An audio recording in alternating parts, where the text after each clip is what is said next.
জন্যই আমরা সংস্কারের প্রশ্নে অটল অবিচল ও আদর্শহীন অবস্থান নিয়েছি। আমার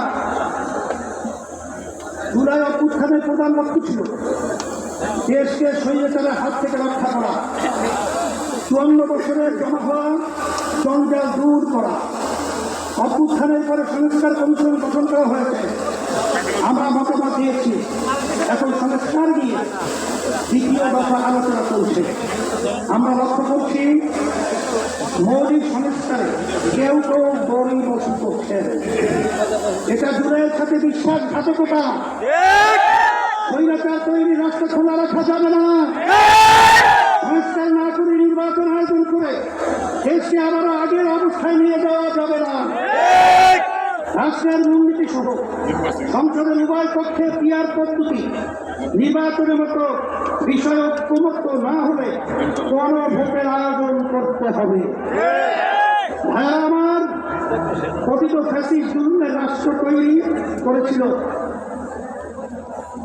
হাজার হাজার মানুষকে গুম ও খুন করেছে, বিলিয়ন বিলিয়ন টাকা দেশ থেকে চুরি করে নিয়ে গেছে, লাখো মানুষকে কারাবন্দী করেছে, চাঁদাবাজি করে মানুষের জীবন প্রতিষ্ঠ করেছে, আর 24 জুলাইতে প্রকাশ্যে গণহত্যা করেছে। ফলে তাদের কোনো ক্ষমা নাই। যারা সরাসরি ফৌজদারি অপরাধের সাথে জড়িত ছিল তাদের বিচার করতে হবে। যারা অপরাধের সহায়তা করেছে তাদেরও বিচার করতে হবে। বিচারের ক্ষেত্রে কিছুটা অগ্রগতি হলেও অতীত সরকারের অধিকাংশ মন্ত্রী, এমপি এবং নেতারা এখনো জেলের বাইরে, অনেকেই দেশের বাইরে থেকে উস্কানি দিয়ে যাচ্ছে। আজকের এই মহাসমাবেশ থেকে ঘোষণা করছি, অবিলম্বে ফ্যাসিবাদীর সাথে জড়িত সকলকে শাস্তির আওতায় আনতে হবে।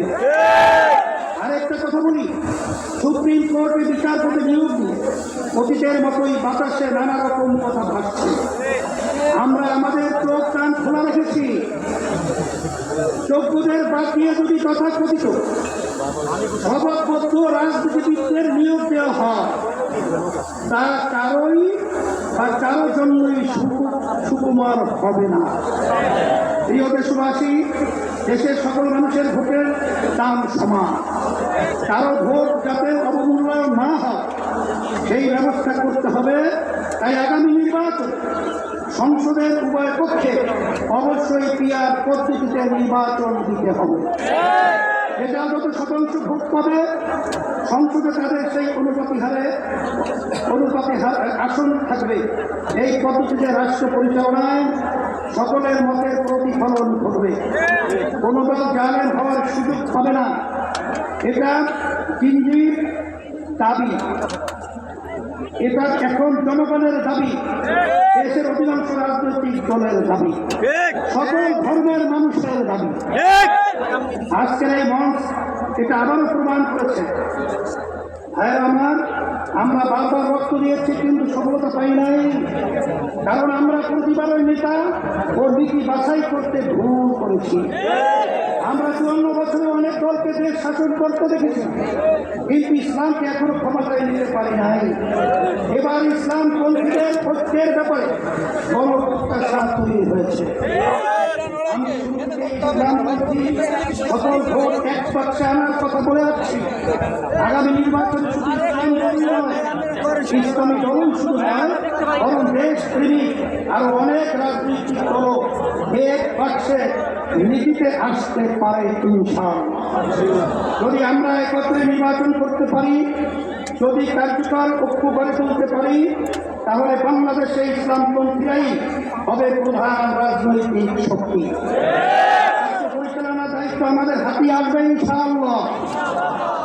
প্রিয় দেশবাসী, অন্তর্বর্তীকালীন সরকার জুলাই অভ্যুত্থানের ফসল এত জনসমর্থন নিয়ে আর কোন সরকার দায়িত্ব গ্রহণ করে নাই। আমরা নিঃস্বার্থভাবে এই সরকারের পাশে দাঁড়িয়েছি।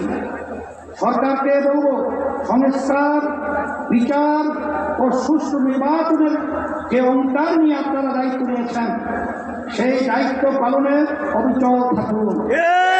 কারো দ্বারা প্রভাবিত হয়ে লক্ষ্য থেকে বিচ্যুত হবেন না, নিরপেক্ষ থেকে দায়িত্ব পালন করুন। আমরা আপনাদের পাশে ছিলাম, আছি এবং থাকবো ইনশাআল্লাহ। আইন শৃঙ্খলা পরিস্থিতি রাজনৈতিক চরিত্র